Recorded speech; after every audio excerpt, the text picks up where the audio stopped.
Hi everyone, Dr. Monette here to welcome you to EDU 201 Human Development Online. So to get us started, what I'm going to do is I'm going to flip my screen so that you can see what our course is going to look like in Blackboard. So in Blackboard, it may look a little different than you're used to, but what you're going to do is you're going to come over here to the side where it says courses, and when you click on it, it's going to take you to the screen where you're going to see all the courses that you have for the semester. Now, you may have to come up here to where it says current courses and click on the down arrow to get to the semester that you need. So I'm going to click on the semester that I want, and then I'm going to click on the course that I want to enter into. So when I enter into this course, the very first thing I'm going to see is going to be the announcement page. And the announcement page is just going to give you an overview of everything for this course, kind of giving you a general guideline of what the course is.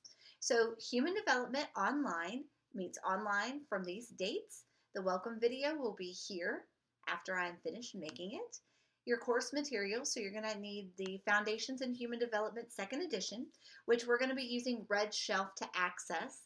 So please make sure that you are aware that there is a $30 class fee attached to your tuition for using Red Shelf.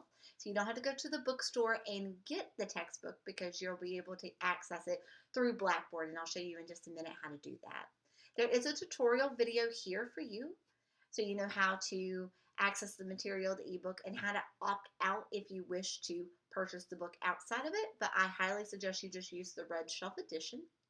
We are also going to be using Edpuzzle for this class. You have quite a few assignments that are done outside of Blackboard that I will enter in the Blackboard once you complete them in Edpuzzle. And to access the course, all you got to do is click on that link and follow the prompts. Microsoft Office 365, this is a free download for all students. Just enter in your Coker email address and follow the prompts so that you can access that for any courses that you have. And then Blackboard, of course, which you're already in. And then the syllabus is here. And then the how-to guides for submitting assignments, discussion boards, looking at grades, and taking quizzes is there as well for you. So giving you a little bit of navigation over here, it's broken up into 3 sections in the menu bar. You have course materials, assignments, and then Blackboard tools. You never have to use the Blackboard tools unless you want to add a tool into your menu bar. But over here on the side, your course materials, the announcement page, like I said, this is the main landing screen when you enter into the course. You have your course materials, which is right here. And when you click on that link, it's going to show you everything that you need for this course. So anytime there's an assignment, you need to see the rubric, the guidelines, templates, everything is going to be right here in course materials. So Google Drive, when you click on that, it's going to take you over into the course Google Drive folder where you will find all of your materials. You'll find your PowerPoints, the syllabus, any directions and guidelines is all here in the Google Drive folder. So everything you need is here, including the weekly directions and guidelines, which will be really important that I'll talk to you about in just a minute. So everything you need is in these folders, and you can access that through the Blackboard Google Drive link right here. Now, Red Shelf is our e-textbook provider, so all you have to do to access this is click on the link and then follow the prompts to access your e-textbook.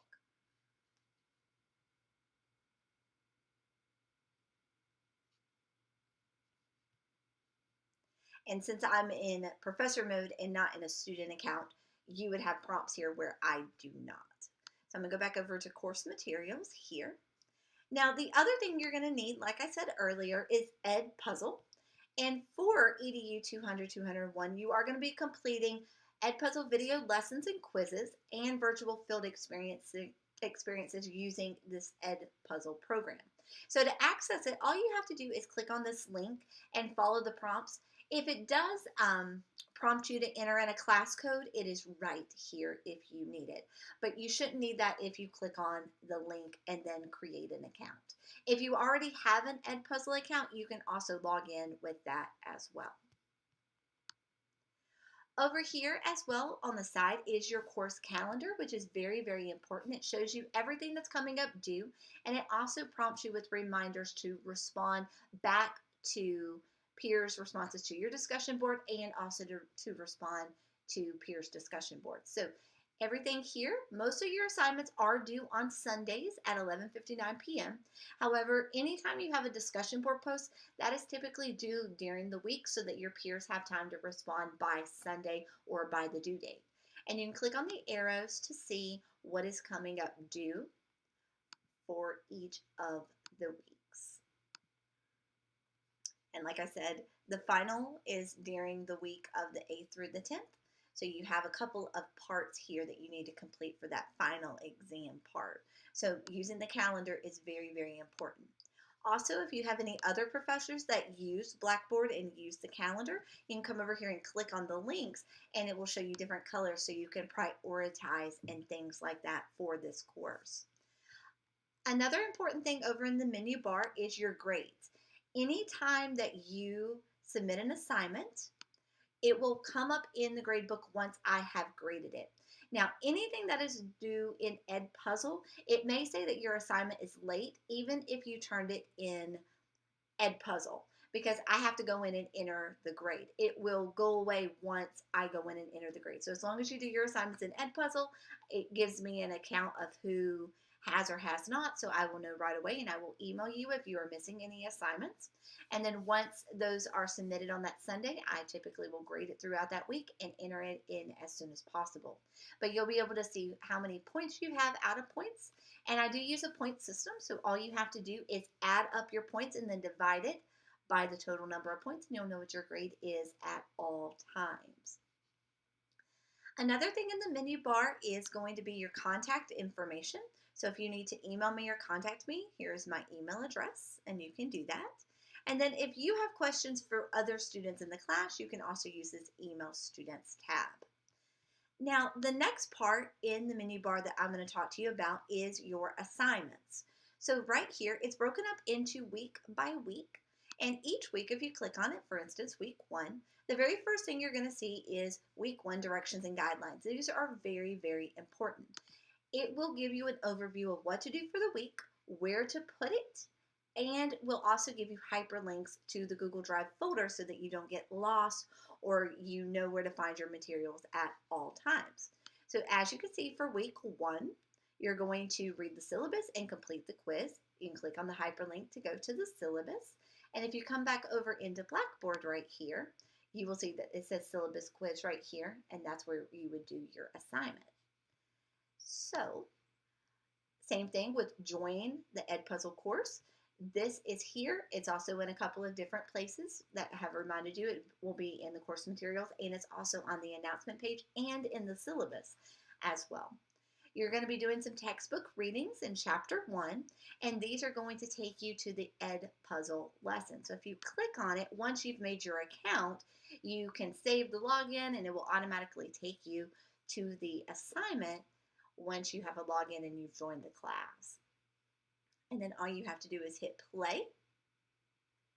And then when questions pop up, you'll see this little teardrop right here, and then you will have questions there. Now, you do not have to sit for the whole 38 minutes that this Edpuzzle lesson is going on. You can stop and start as you go. You cannot skip through the lessons. You do have to watch it all the way through because it gives you really good content. And you will have questions that come up, but you are not allowed to skip through. However, you do not have to sit for the entire 38-minute period. So you can do 10 minutes at a time if you need to. Stop, come back. It's going to save your progress. So going back over into the weekly directions and guidelines as well, anything that has a blue hyperlink is going to direct you either to Edpuzzle or to something in the Google Drive folder that's going to give you directions of what to do. So make sure that every week that you go into the Blackboard weekly folders that you start here. Then you can go into the assignments and do your assignments. So assignments, for instance, these are things that you're going to do in Blackboard. So here's your syllabus quiz. And here is where you're going to put your Who Am I personal development project. Going back to the week 1.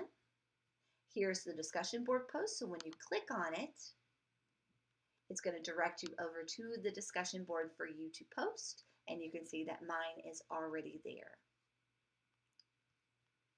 Going back over into week 1 as well. Ed Puzzle.